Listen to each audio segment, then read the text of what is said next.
Hello everyone, my name is Samantha and today I am presenting on sociocultural factors and their effects on healthy living. I apologize that I'm not there in person. I had work conflicts. So my presentation is brought to you from this pre-recorded video. Please disregard my cheesy transitions and anything else I might stumble upon in this video software that I just downloaded. So anyway, let's get to it. So sociocultural factors and their influence on healthy living. So that's a mouthful. Let's break it down. So what the heck does sociocultural mean? So if you Google it, it means a set of beliefs, customs, practices, and behavior that exists within a population.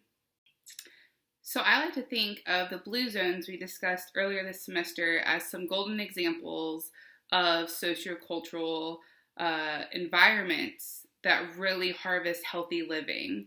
So let's just think back to those blue zones. They were active together.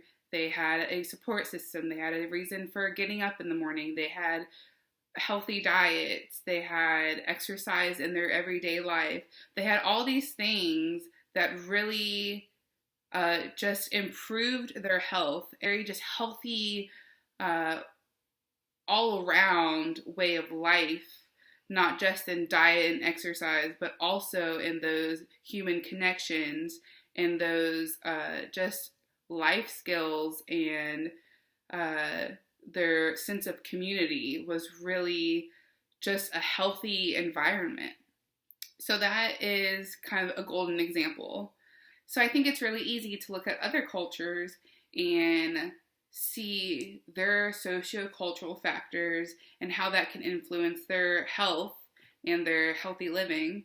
But I think that it would behoove us to look at our own culture, look at our own, sociocultural environments, our own factors, and look at how that is affecting us, how that influences our decisions, our behaviors, our, everything. And one of the most interesting things I stumbled upon while doing research for this presentation was that your sociocultural factors are not permanent. You're not necessarily born into them, or you don't necessarily inherit them. They can change. You can change. You can move. You can relocate. You can, surround yourself with different people. You can change these things. You aren't, cemented into only living this one life with all of these factors.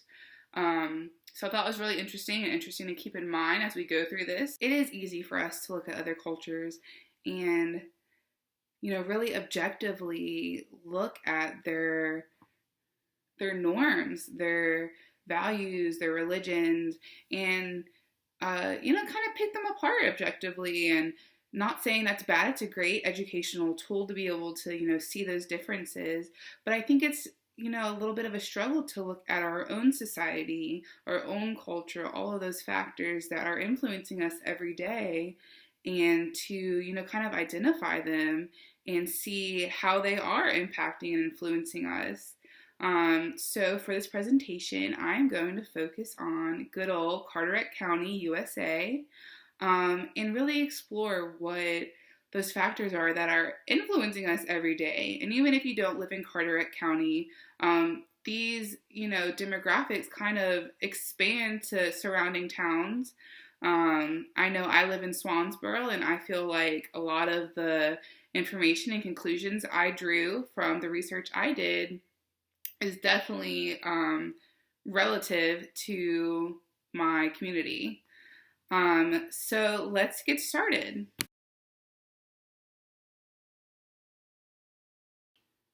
Let's talk about education. So the most obvious derivative of education is your income. So theoretically, the higher of education you have, the higher of income you have. And this income, it's a big factor in health and your well-being, and it it's big. It's a big deal. So let's just think about the role that money has in our health. Um, the obvious is your diet. If you don't have a large expendable income, you're not going to buy organic. You're not going to be able to, buy more expensive grains and fruits and vegetables. It's just not something that you will be able to do. And of course, unfortunately, we live in a society where the, frozen chicken nuggets are going to be on sale before the organic bananas are on sale. So, diet, as well as, exercise and just healthy living, as far as activity. If you're working a 40, 50, 60-hour a week job, you're not going to have time to, focus on your exercise or on, getting moving, getting your heart pumping. You're not going to have that expendable income to say, join CrossFit if you want to do that. You're not going to have that money or that ability to, enjoy exercise or enjoy, when I say enjoy exercise, I mean, if you really like dance, like joining a dance class, that's expensive. Like that's money. And it might be money that you don't have. And expanding out even more with money, think about just your living environment. Do you have the time and the tools to sustain a healthy household? Do you change your filters regularly? Are you able to spend money to, heat and cool your home effectively? Is your refrigerator, up to date and actually is as cold as it says it is? Just all these little things that I know I take for granted, and I think that's pretty common for people to take for granted, these things that you don't really think about, but they're a huge deal to your health and to your well-being of yourself and, those closest to you. So that's just, a branch out from education on how, just this one factor can really affect a ton of little factors that really add up. So another interesting thing, probably the most interesting that I came across, was education's role in voter turnout. So, we just had a major election. I'm sure everyone knows that. And I was watching the news every day, as most Americans were. And you hear, educated, uneducated white men are voting, or educated women are voting for, Hillary, or whatever, the news story of that day was. So we all know education, plays a key in voter turnout. So I wanted to share that with you guys, especially because in my research of Carteret County, only 25.3% of, Carteret County residents have a bachelor's degree or higher. So here's a graph that I thought was really interesting. So this is from the 2008 U.S. presidential election. So the first thing I noticed was that only 58.2% of the U.S. population voted, which is a problem in and of itself. But really what I wanted to focus on between people with, no diploma, which is at 33.7%, jumps up to 50.9% for people with high school diploma. And then, it just keeps going up to 76.2% for people with an advanced degree. So we can see from this chart just how important the role of education is in voter turnout. So another fun fact is in the 2008 presidential election, 83% of people with a graduate school education voted. And in comparison, only 39% of those without a high school degree voted that year. So, that's, about 45% difference, and that's millions of people, really, who did not have their voice heard, who did not, really understand the election and election process and what all, their role is in that. So now that we lay that groundwork and that kind of segue into politics and how important education is, let's just go right into law and politics. North Carolina is Republican. So we have 13 representatives, only 3 of which are Democrat. I found this interesting infographic just so we understand how red North Carolina is. So you can see from this infographic that of the past 14 elections, North Carolina has only voted Democrat in 4 of them. And if we include the most recent election, that'll mean North Carolina only voted Democrat 4 out of the past 15 elections.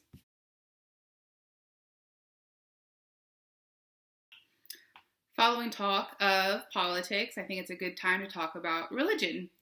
Religion is a very strong sociocultural factor, and focusing on Carteret County and basically just southeastern North Carolina, Southern Baptist. It's Southern Baptist across the board. I think there's only something like 13 counties in North Carolina that are not Southern Baptist. But I segue into religion from politics because I found this very interesting statistic that 64% of Southern Baptists are Republican and only 24% are Democrat. So this makes sense if you think about the kind of conviction of Southern Baptists and their very traditional values. I don't think you'll hear anyone describe Southern Baptists as liberal, so that very much falls in line with the Republican point of view. And Carteret County has been recorded as Southern Baptist since 1890. I would venture to guess it was Southern Baptist before that. But just to convey the history with this religion, it is, very prevalent here as it is in a lot of the South. Southern Baptist religion is very strict to the Bible, very core values, very heteronormative. So, the belief that marriage is between a man and a woman, which has turned into a very political discussion over the past decade. And then we have discussion of transgender rights, which, has come to the forefront with Pat McCrory. So even if you are heterosexual and you're cisgendered, meaning that you identify with the gender you were assigned at birth, these are all discussions that are taking place in very mainstream, media and society. You've probably talked about it with your friends or coworkers or people close to you. So, there's kind of 2 ways to look at it. Either, these issues affect you and they stress you and they stress your family, and, they're very real things that you have to live with, and, that can stress your health. And then on the other hand, if, you are the heteronormative cis person and these things aren't affecting you, that's a plus to your health. You're not worried about these things. Or maybe you are worried about these things and that's stressing your health and your mental state. And, you might be out at rallies, protesting or whatever it may take the form of. These issues are very heavy on just our stress and anxiety levels. So if I had to rank our sociocultural factors, especially the specific ones we're discussing today, I would put religion right below education because it's such a strong factor in just your influence, the people you surround yourself with. As we can see from the statistics I've discussed, you're more likely to be who you surround yourself with, especially with, the Southern Baptist religion being so Republican. That makes sense in this very red state. Language. So I don't think it's any surprise that English is the main language in Carteret County. Only 2.8% of the population in Carteret County speaks Spanish. There are no other languages listed by the U.S. Census Bureau, so I'm assuming, we don't have French-speaking people here. But still, 2.8%, that's about 100 people who might not have the resources to learn English. And just think of how far that sets them back with their health, of how, they can't read labels, they can't understand people.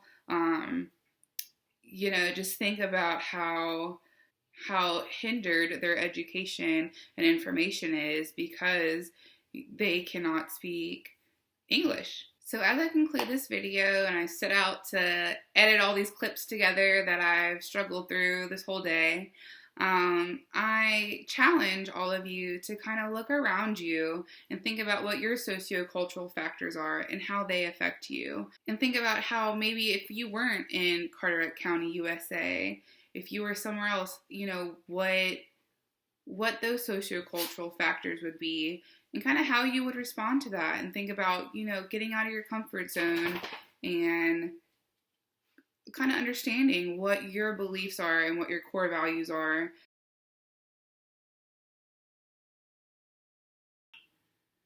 So thanks, guys, and that's my presentation. I wish I could take questions, but feel free to email me if you have any, burning questions. Thanks for a great semester, and I hope everyone has a great holiday break.